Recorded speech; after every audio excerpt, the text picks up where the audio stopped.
Beberapa saat lalu ada teman berdiskusi dengan saya terkait dengan klaim stroke kriptogenik tepatnya. Nah, di website American Stroke Association tertera bahwa stroke kriptogenik adalah stroke yang tidak jelas penyebabnya.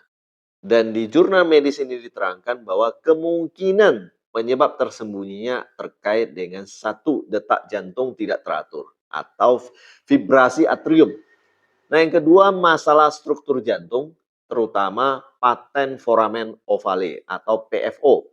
Yang ketiga, pengerasan pembuluh darah dan yang keempat, gangguan pembekuan darah atau trombofilia.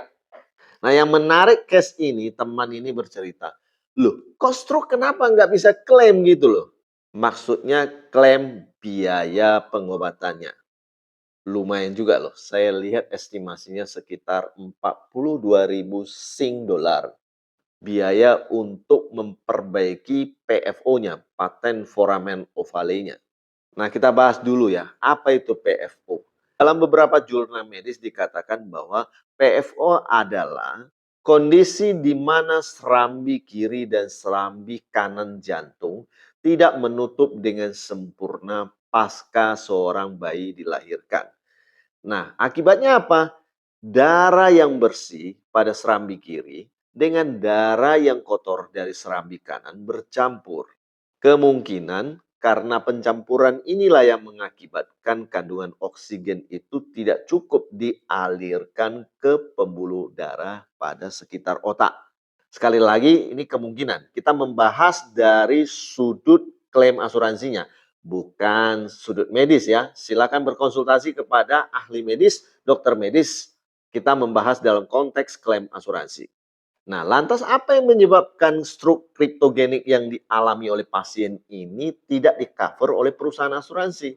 Ternyata di dalam resum medisnya, dokter menyatakan bahwa yang menyebabkan stroke kriptogenik pada pasien ini adalah struktur jantungnya yang PFO itu. Sementara PFO, paten foramen ovale, itu adalah kondisi kongenital. Artinya apa? Bawaan lahir. Ketentuan asuransi kesehatan salah satunya pengecualian terhadap penyakit terkait dengan bawaan lahir.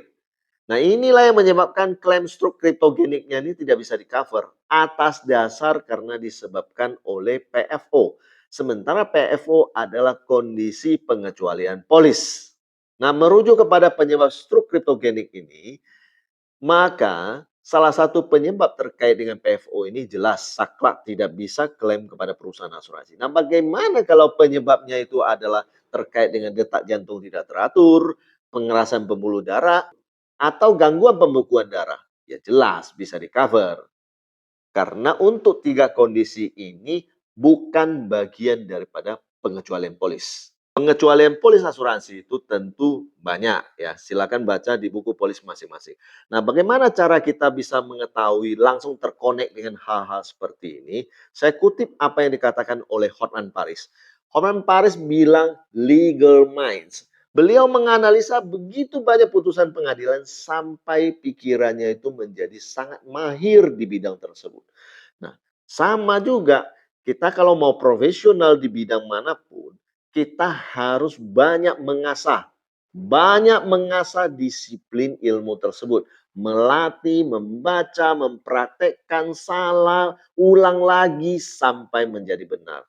Jika Hotman Paris mengutip Legal Minds untuk menggambarkan bagaimana beliau bisa menjadi sangat mahir di bidang hukum tersebut, maka saya mengutip Insurance Claim Mind untuk menggambarkan bagaimana kita mengasah ilmu klaim asuransi sampai bisa connect ke A, B, C, D, dan seterusnya. Untuk mengetahui apakah klaim asuransi itu akan dibayar atau tidak.